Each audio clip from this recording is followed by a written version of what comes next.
Et voilà, c'est reparti pour les questions. Donc maintenant, on aborde les questions de monsieur Moutaroulax, mon poteau. Alors déjà, un grand merci à toi de t'être fendu de questions en vidéo en plus. Ce qui m'amène une première question avant de te répondre. Est-ce que tu serais d'accord pour qu'on lance un nouveau concept, salut le chien, consistant à se poser des questions mutuellement entre youtubeurs, alors pas seulement nous deux, hein, c'est-à-dire, comme on est en train de faire là, après relancer le relais à un autre youtubeur.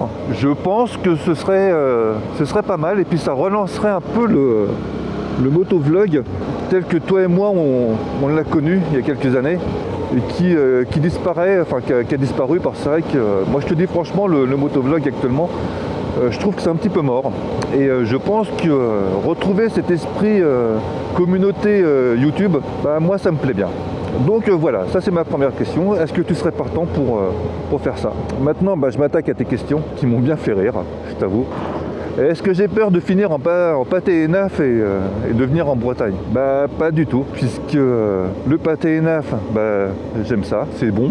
C'est comme les quenelles petits gens, mangez-en. Et puis la Bretagne, bah, j'aime bien aussi, quoi. Donc non, j'ai pas du tout peur de venir et puis de manger du pâté ENAF. Et finir en pâté ENAF non plus, puisque je connais quelques Bretons, je connais un peu votre caractère. Quand on dit le caractère de Breton, bah, c'est pas une légende, c'est un peu comme les Corses. J'en dirai pas plus, donc non, j'ai pas du tout peur. Alors maintenant tu me demandes le CT par rapport au monde du vélo. Enfin, je sais plus c'était quoi, comment tu as formulé ça, mais pour moi, étant donné que tout le monde joue la carte de la sécurité pour justifier le CT, et ben on va faire la même. Et c'est pas déconnant, c'est pas pour les faire chier ni quoi aux caisses, un petit peu quand même. Mais effectivement, à partir du moment où ils nous ont foutu le CT dans la gueule en prenant la sécurité comme prétexte, et ben autant faire les choses à fond. Parce qu'après tout, les vélos, que ce soit du vélo musculaire ou le VAE, ou les vélos cargo, ils circulent sur la voie publique et ils présentent un risque identique aux autres véhicules. Ils ont des freins, ils ont des lumières, etc. Donc voilà, c'est exactement le même argument de merde. Je le reconnais, hein, c'est un argument de merde, mais voilà, c'est pas déconnant. Faut être cohérent jusqu'au bout. Voilà. Après, tu me demandes la pollution, enfin, comment on dit? Je reformule, voilà, je cherchais mes mots. Je reformule ta question. En gros, tu me demandes la pollution engendrée par les batteries des véhicules électriques. Ça rejoint un petit peu la réponse que je fais à Judy Mobic. C'est que c'est une aberration. On nous parle d'écologie et on nous vend ça avec des véhicules électriques, des grosses voitures électriques, mais en fait, on voit pas tout ce que ça engendre derrière. Des cratères qui sont créés uniquement pour extraire du minerai qui vient de l'autre bout du monde, bah, c'est une connerie hypocrite. Donc voilà. Je fais gaffe parce que là, on est plusieurs à faire n'importe quoi là. Le bruit et le comportement des motards face à celui des autres usagers. Ça c'est pareil, je reformule ta question, parce qu'effectivement on nous reproche de faire du bruit, de rouler vite, etc. Et comme tu dis très bien, les autres usagers ne se gênent pas pour faire des conneries, le téléphone au volant, qui est à mon sens beaucoup plus dangereux qu'un pot d'échappement qui fait du bruit. Même si j'approuve pas le boucan, je trouve que c'est dégueulasse de s'acharner sur le motard ou le petit jeune avec son 50, alors que pendant ce temps-là, t'as des dangers publics en bagnole ou en camion qui ne font absolument pas gaffe parce qu'ils sont scotchés à leur téléphone. Donc voilà, à propos des associations d'escrocs, tiens, j'allais voir par là-bas ce qui se passe. Donc les associations d'escrologistes, oui. Bah oui. Tiens, je vais me poser sur le parking de Suzuki, ça va me permettre de réfléchir un peu. De toute façon, on a dit, il n'y a personne, on s'en... Ah bah tiens, je vais m'acheter une Ducati. Ah bah non, c'est fermé. Oh merde. Oh putain, c'est con. Justement, c'est le seul jour où ma banque était d'accord pour que je fasse un prêt offert par eux-mêmes. Putain, ce serait bien ça. T'imagines, tu reçois un coup de fil de ta banque. Bonjour monsieur, vous avez été gentil, on vous autorise à acheter une Ducati. Ah là, j'appelle tout de suite barbecue.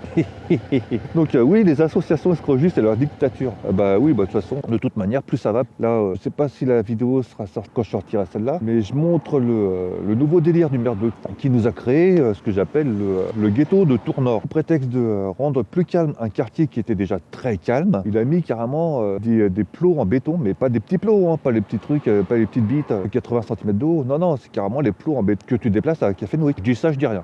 Il a carrément foutu des plots comme ça fait que c'est devenu une merde, mais monumentale. Comme disaient les gens avec qui j'ai parlé, partout où il passe, l'intelligence trépasse. Là, il y a un monsieur tout à l'heure qui me disait que rue d'Entraigues, où le maire de Tours habite, il a commencé par là, en rendant cette rue dédiée au vélo. Donc voilà, j'en pense pas du bien de leur connerie écologiste, et plus ça va aller, plus ils vont en faire. Et comment dire, faut pas les laisser partir dans le délire. De toute manière, moi je pense, là je fais rarement de politique sur ma chaîne, je vais en faire un. Moi je pense un truc tout simple. Tous les gens spécialisés dans quelque chose, il ne faut jamais leur laisser les pleins pouvoirs. Ça devient des tyrans. Voilà, pour moi, il devrait y avoir que des rôles de consultants. Par exemple, venir les voir pour leur dire, voilà, qu'est-ce que vous en pensez de la situation à tel endroit? Qu'est-ce que vous imaginez comme solution? Donc on va consulter le premier, après on va consulter un deuxième, dire, tiens, est-ce que vous pensez que ce que monsieur machin propose comme idée, vous savez, que voilà, et c'est comme ça qu'on construit des règles de communes en consultant chacun, pas en imposant son propre délire. On arrive vite sur une dictature. On en a la preuve avec les escrolos qui sont, ils s'arrêtent jamais, quoi, voilà. Donc voilà. Et puis je termine par un petit point sur le comoturage, parce que t'en parles dans ta question. Le comoturage, ouais, alors c'est très compliqué à faire le comoturage. Donc le comoturage, c'est quelque chose de très bien. Et encore une fois, c'est pas toujours faisable. D'ailleurs, j'ai ouvert un groupe comoturage 37 pour que les gens qui veulent en faire puissent se mettre en relation. Mais je constate que ça marche pas si bien que ça, quoi. Même pour des balades, par exemple, un SDS qui cherche une balade, je vois qu'ils n'ont pas beaucoup de contacts. Ils ont un peu de mal à le faire. Oh, c'est quoi cette voiture, c'est rigolo. C'est moche. Ah putain, c'est moche sa bagnole, allez. Par contre, il doit avoir une super visibilité. Oui, donc le comoturage, effectivement, c'est pas évident à mettre en place. Parce que déjà, faut avoir des trajets communs, à des horaires communes, qui n'est pas forcément gagné, quoi. Mais l'idée me plaît bien, quoi, parce que c'est toujours plus sympa de faire un trajet avec quelqu'un. Et puis voilà, quoi. C'est pareil pour le covoiturage. Alors moi, j'avais essayé à une époque Blablacar, je m'étais inscrit. À l'époque, j'avais une petite Saxo, pas pourrie, mais toute simple. Bizarrement, ça n'intéressait personne. Par contre, si j'avais eu une Mercedes, une belle bagnole, là, forcément, ça aurait intéressé plus de monde. Donc quelque part, je me demande s'il n'y a pas une part d'hypocrisie, quoi. Parce que si tu as besoin de te déplacer, tu t'en fous de la bagnole ou de la moto qu'on te propose. Voilà. Mais voilà, l'idée du comoturage, par exemple, pour faire des manifs, des balades, même pour aller au boulot. Là, je vais me poser là parce que je fais de la merde. Donc l'idée de faire du comoturage, pour moi, c'est bien, mais c'est très difficile à mettre en place. Donc sur ce, je vais passer aux autres questions. Ouais, t'as vu un peu ce bricolage de Roman Échelle que j'ai fait?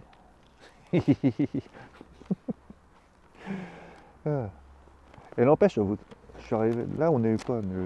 On est le 4 novembre.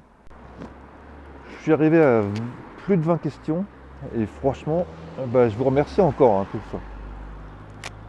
Parce que c'est super sympa d'avoir joué le jeu. Ah, c'est joli, ton petit truc orange là, vous avez vu? Donc c'est super sympa de votre part d'avoir joué les jeux. Et donc voilà, les premières questions je vais les faire à l'arrêt. Alors, monsieur Cédric, d'ailleurs lui aussi allez voir sa chaîne. Il fait c'est du dashcam vlog, donc c'est sympa, on l'entend râler. Il a un Vestrom aussi, donc c'est un mec bien. Alors, il me demande, penses-tu que la Vestrom 650 serait aussi bien en hybride? J'en doute. Alors je t'ai demandé des précisions, hybride comment, thermique électrique ou thermique, thermique hydrogène? Dans les deux cas, non. Déjà ça rajouterait du poids. Je suis pas persuadé que ce serait mieux. Le Vestrom 650, il est très bien comme ça. Après, ils peuvent très bien créer dans le futur un Vestrom électrique ou hydrogène. Je pense que l'hydrogène a un peu plus d'intérêt. Mais comme je suis pas un spécialiste dans le sujet, je vais éviter parce qu'il y a quand même des inconvénients dans l'hydrogène. De toute façon, dans tous les Dans toutes les motorisations, tu as de l'avantage et de l'intérêt. Et ce serait le sujet d'une vidéo à part entière. Donc voilà. Pour moi, le V-Strom, il est très bien comme ça. Ensuite, tu me demandes, quels sont les youtubeurs que tu apprécies le plus sans langue de bois et ceux que tu ne supportes plus mais que tu apprécies à leur début et pourquoi? Alors c'est rare les youtubeurs que je n'apprécie pas du tout. Tout simplement parce que quand j'apprécie pas quelque chose, je reste pas, quoi. Voilà, tout simplement. Et donc je serais incapable de te dire ce que j'ai pas apprécié, quoi. Par contre, il y en a un que je n'apprécie plus du tout, c'est Erdose. Tout simplement parce qu'il est parti sur un format qui consiste à prendre les vidéos sur les compilations, genre VLF, etc. Et il les commente. Comme je dis souvent, maintenant il fait des grimaces devant son micro en commentant les vidéos des autres. Alors dans l'absolu, je m'en fous, quoi. Je m'en fous qu'il fasse ça, mais là où ça me déplaît, c'est que lui, il monétise ses vidéos.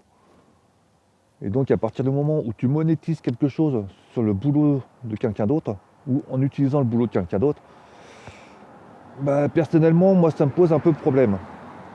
Donc voilà, c'est uniquement pour ça. Après, personnellement, je ne le connais pas du tout, bien qu'il habite sur Tours aussi.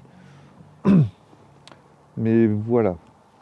Après, si ça se trouve, on s'entendrait super bien en vrai, hein. Et d'ailleurs, il y a Chris RS. Tu sais, pour ceux qui ne le connaissent pas, Chris RS, c'est celui qui avait coursé une bagnole, qui avait percuté un piéton dans Paris. Donc il l'avait coursé, il était habillé en Père Noël.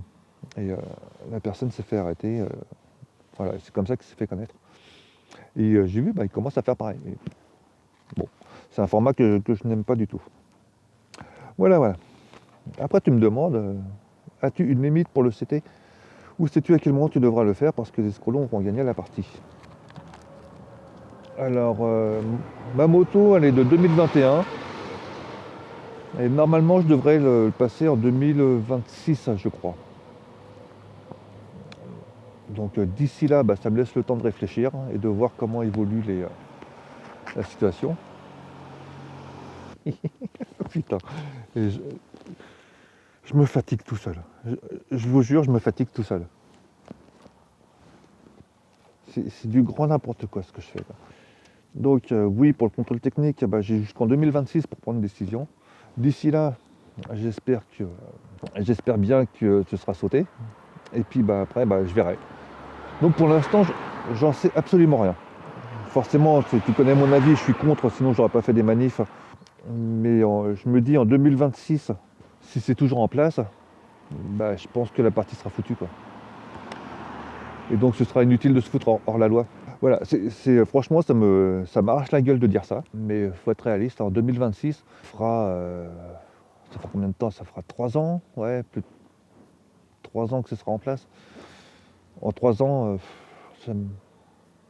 c'est les 3 années décisives. Voilà. Donc je ne sais pas, ça me casse les bonbons d'envisager de le passer. Donc la balle est dans le camp des associations de motards, FFMC, FPF, qu'on n'entend plus beaucoup d'ailleurs.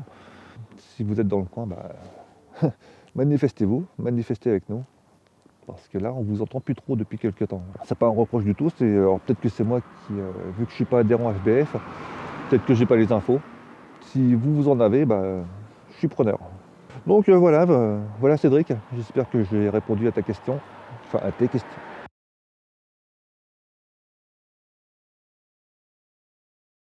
Et puis là, on passe par une dernière question que j'ai reçue par mail, ce matin ou cette nuit, je sais plus, qui est de monsieur Thierry D. Le cochon qui roule, lui arrive-t-il de rouler aussi comme un goret? Alors oui, carrément, clairement. Même si j'essaye de faire super gaffe, ça m'arrive de temps en temps de faire de la merde. Par contre, ce sera jamais volontairement si je fais un excès de vitesse. Ce sera jamais dans le but de dire ah, je vais arsouiller comme un con. Parce que c'est un truc que je n'aime pas. Mais maintenant, ça m'arrive effectivement de faire de la merde et donc de rouler comme un goret. Alors, je ne sais pas si c'est ça que tu entends par l'expression rouler comme un goret. Et voilà. Je suis loin d'être parfait. Et puis voilà quoi. Donc et ben, sur ça, j'espère que j'ai répondu à toutes vos questions.